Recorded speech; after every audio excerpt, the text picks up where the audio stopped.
Bienvenue sur Osana TV Monde. À la une de l'actualité ce soir, nous parlerons de la Côte d'Ivoire, construction de 3 échangeurs pour la mobilité du Grand Abidjan. En Guinée, des pêcheurs atteints d'une étrange maladie de la peau.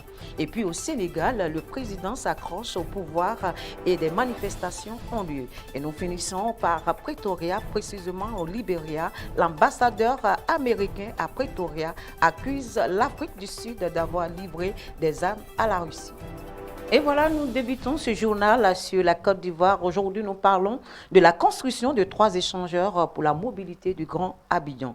Les autorités ivoiriennes ont procédé le jeudi 2023 au lancement des travaux de construction de 3 échangeurs sur le boulevard François Mitterrand dans la commune de Cocody, d'un coût estimé à 115 milliards de francs CFA. La réalisation de ces infrastructures s'inscrit dans le cadre de la mise en œuvre du projet de transport urbain dans plusieurs villes du pays selon les autorités. On suit le reportage ensemble. Dans le cadre de la mise en œuvre du projet de transport urbain d'Abidjan, les autorités ivoiriennes ont procédé le jeudi 20 avril 2023 au lancement des travaux de construction de 3 échangeurs d'une valeur de 75 milliards de francs CFA sur le boulevard François Mitterrand dans la commune de Cocody à Abidjan. La réalisation de ces ouvrages devrait permettre de résoudre les questions de fluidité dans la ville la plus peuplée de Côte d'Ivoire. Nous savons tous que c'est l'intermodalité qui réglera durablement la question de la fluidité.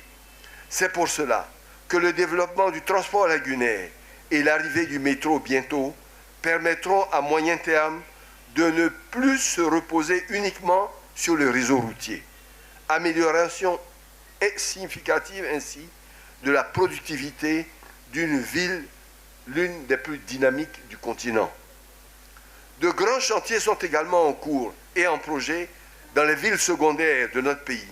Ils développeront l'activité économique et créeront des emplois, évitant ainsi l'exode rural en fixant les populations sur leur lieu de vie, permettant ainsi à cette perle des lagunes qu'est Abidjan de rayonner de tout son éclat. Comportant la construction d'ouvrages connexes, l'exécution des travaux s'étendra sur une durée d'environ 33 mois. En réalité, il ne s'agit pas de 3 ouvrages, mais il s'agit de 5 ouvrages qui vont être construits. C'est-à-dire qu'il y a 3 ouvrages pour les voitures et 2 ouvrages pour les piétons. Les travaux sont prévus s'exécuter sur un délai d'environ 33 mois. Avec un trafic moyen journalier estimé à plus de 70 000 véhicules, la ville d'Abidjan a le trafic le plus dense du pays. La construction de ces infrastructures routières dans l'ouest de la ville offrira selon les autorités des emplois et une expertise à près de 600 000 jeunes. En Guinée, des pêcheurs atteints d'une étrange maladie de la peau. Des pêcheurs ont été hospitalisés en Guinée à cause d'une mystérieuse maladie de peau provoquant des cas d'éruption cutanée. Ensemble, on suit le reportage. Kwasi ne sort plus de sa chambre depuis son retour de pêche il y a 2 semaines. Ses mains, son visage et ses parties génitales portent de sévères brûlures qui l'empêchent de se tenir debout. Après le travail, j'ai pris un peu d'eau de mer comme ça, pour me nettoyer le visage, les mains et les parties intimes. Le lendemain, j'ai constaté ces brûlures sur le corps.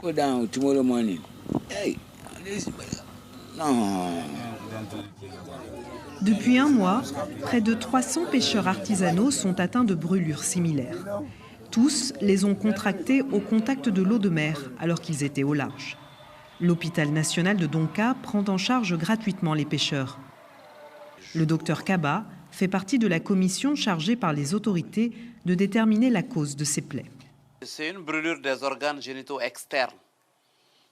Donc c'est au moment où il se mettait à l'aise, il a pris l'eau de mer, il s'est nettoyé avec. C'est une brûlure comme une brûlure ordinaire, une brûlure pas eau chaude, c'est une brûlure ordinaire. La seule spécificité, c'est parce que c'est un agent chimique dont on n'a pas su encore. Essentiellement, c'est sa nature. Sinon, ce n'est pas du tout une maladie, il n'y a pas de problème de virus, il n'y a pas de problème de bactéries, ce n'est pas du tout contagieux. Beaucoup supposent que des navires ont déversé des produits toxiques en haute mer. Selon les autorités, des échantillons sont en cours d'analyse par des laboratoires de la capitale. Au port de pêche artisanal de Boulbinet, la maladie des pêcheurs a déjà des conséquences. Actuellement, on vend très peu. C'est difficile de se procurer du poisson. Les pêcheurs ont peur d'aller en mer. En novembre 2020, des pêcheurs sénégalais avaient été touchés par une maladie inconnue qui donnait à peu près les mêmes symptômes. L'origine de la substance chimique en cause n'avait là non plus pas été déterminée. Sénégal, le président s'accroche au pouvoir et des manifestations ont lieu. Au Sénégal, la démocratie qui est considérée comme l'une des plus solides en Afrique est-elle en train de se fissurer? Des manifestations violemment réprimées, des arrestations abusives, la mise à l'écran. On suit le reportage ensemble. Les forces de l'ordre ont tiré mardi sur des manifestants à Ngor, un quartier populaire de Dakar. Des citoyens, surtout des jeunes, manifestent depuis des semaines contre la construction d'une gendarmerie sur un terrain convoité plus tôt pour une école secondaire. Nous sommes dans un pays démocratique où il y a la liberté d'expression, où il y a la liberté de circuler. Ils ont bunkérisé ce village-là en ce moment. Pendant des jours, les policiers ont bouclé le quartier, empêchant les résidents d'en sortir ou d'y entrer. Quand la manifestation a viré à l'émeute, les blessés n'ont pu être évacués rapidement. Une jeune fille de 15 ans est décédée. Ce résident dit avoir vu l'étudiante sur la plage être touchée par balle avant d'être traînée dans un sac par les forces de l'ordre. Ce que nie le gouvernement. Les informations sur l'émeute sont parcellaires parce que les policiers ont bloqué l'accès aux journalistes.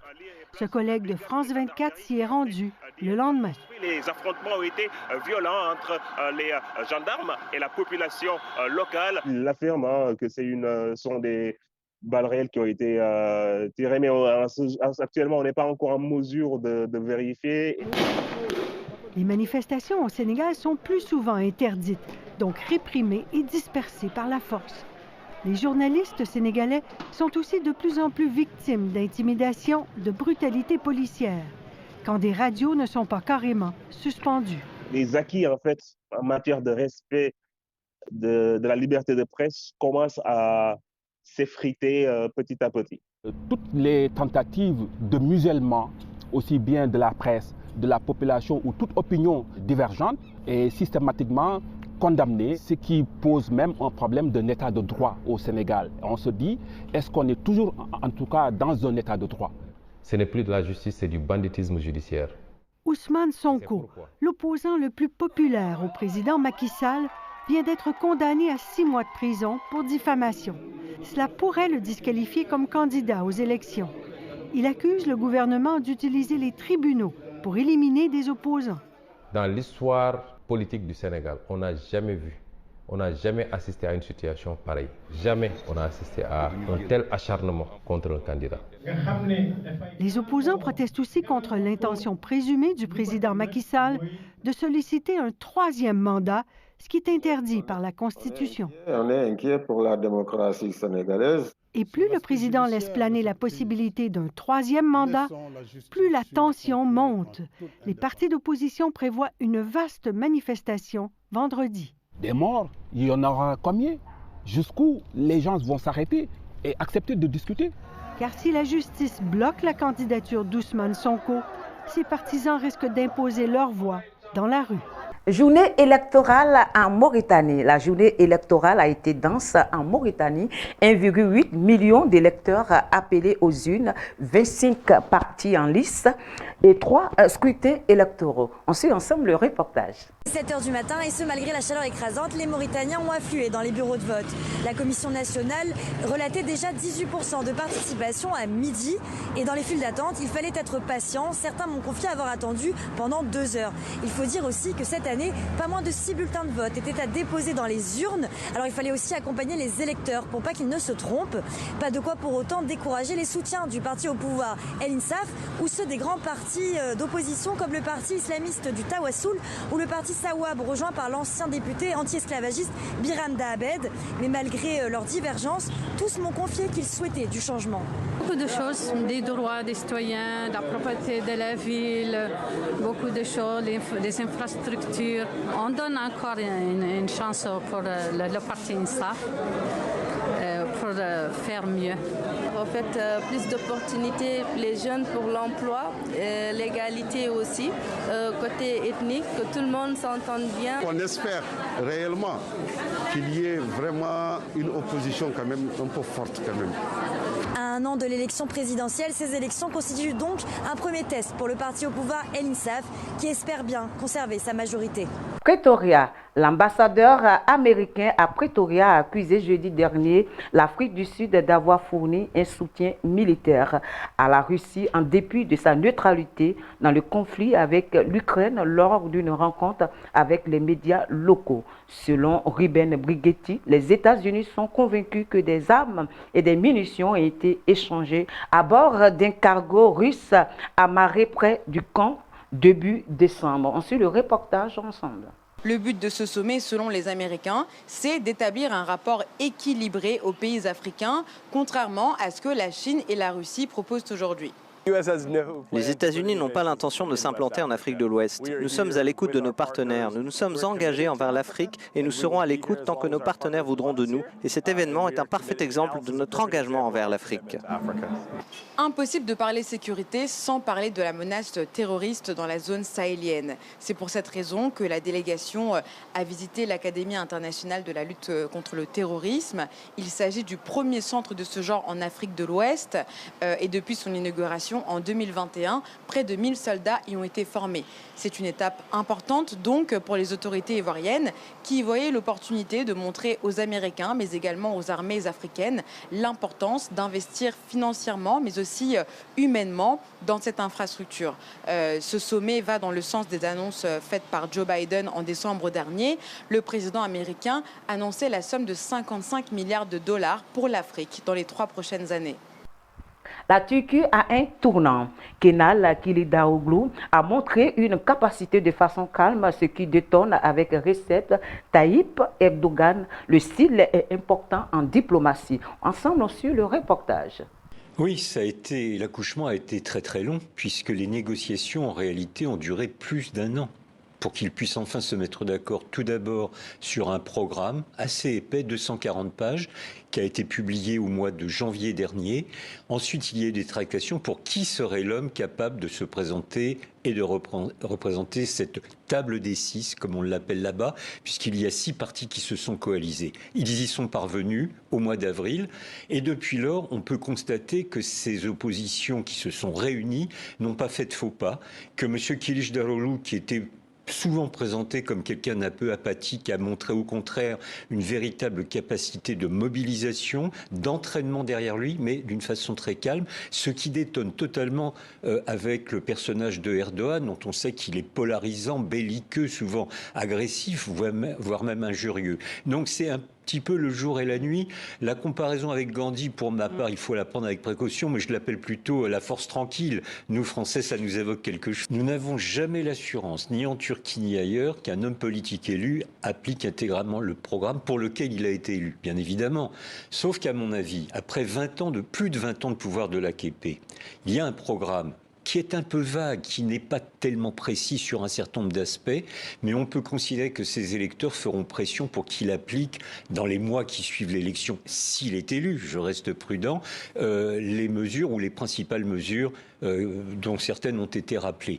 Donc je pense qu'il y aura une sorte de sentiment de liberté, une bouffée d'oxygène pour la Turquie. Nous voyons une société civile extrêmement mobilisée, non seulement par le nombre d'électeurs, mais c'est absolument exceptionnel que plus de 100 000 volontaires se soient répartis les différents bureaux de vote pour surveiller le bon fonctionnement de la procédure électorale. Donc tout cela me rend assez optimiste. Encore une fois, sachons mesure garder et attendons ce soir. Oui, incontestablement. Déjà, nous avons constaté qu'au cours des 2 derniers scrutins, ils ont été entachés de fraude, probablement minoritaire, il n'empêche, ce qui est assez nouveau en Turquie, car jusqu'alors, les scrutins étaient parfaitement transparents.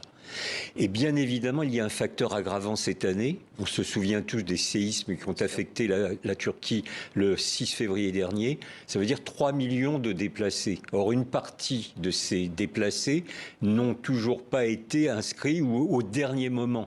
Donc évidemment, ça laisse une marge de possibilités de fraude, notamment par les responsables du parti au pouvoir. Et c'est pourquoi cette société civile s'est mobilisée de façon extrêmement planifiée et organisée. Tout d'abord, une question de style. Et nous savons qu'en diplomatie, le style, il est important. Nous savons que Erdogan, comme je le disais précédemment, a souvent eu un langage clivant, polarisant, agressif, belliqueux.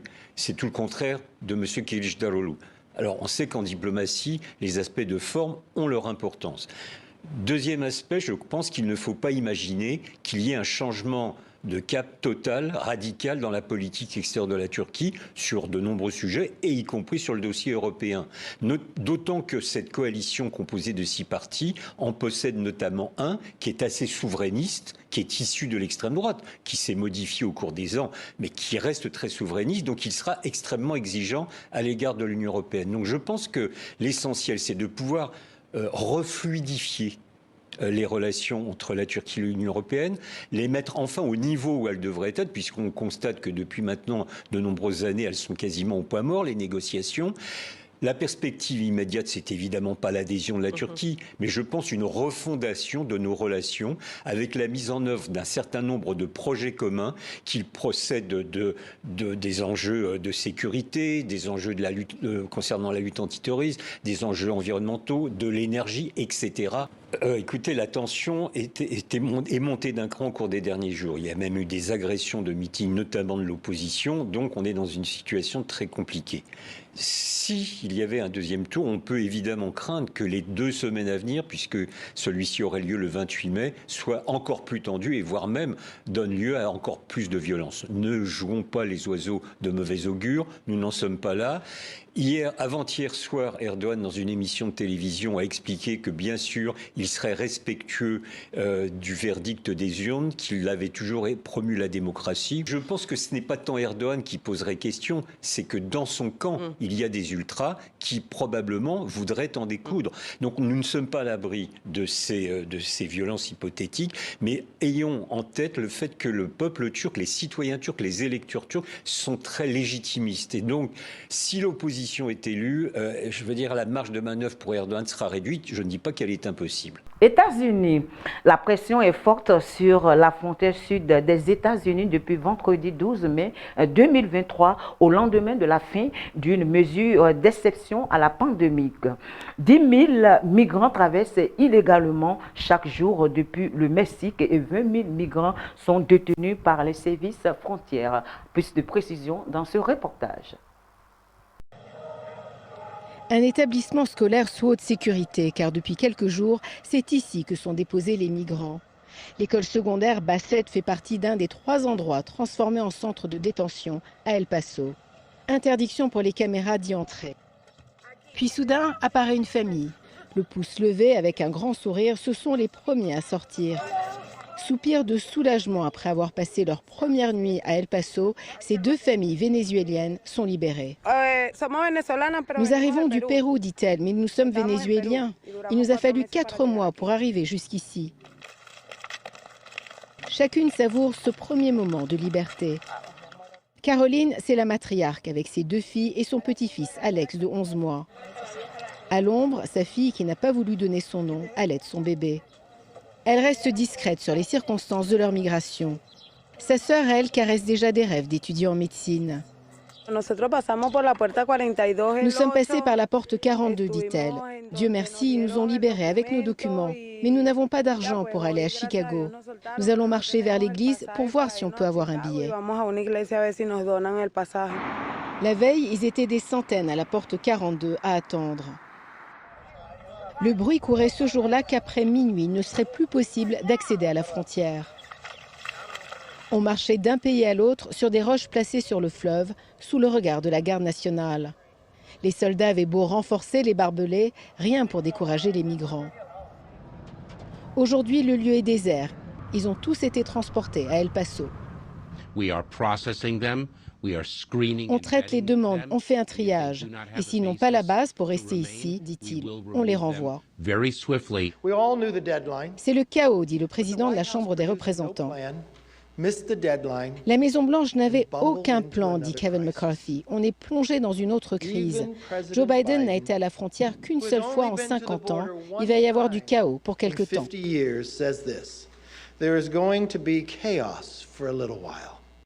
Pour le moment, on est très loin du chaos. De ce côté de la frontière, il y a eu très peu de mouvements aujourd'hui.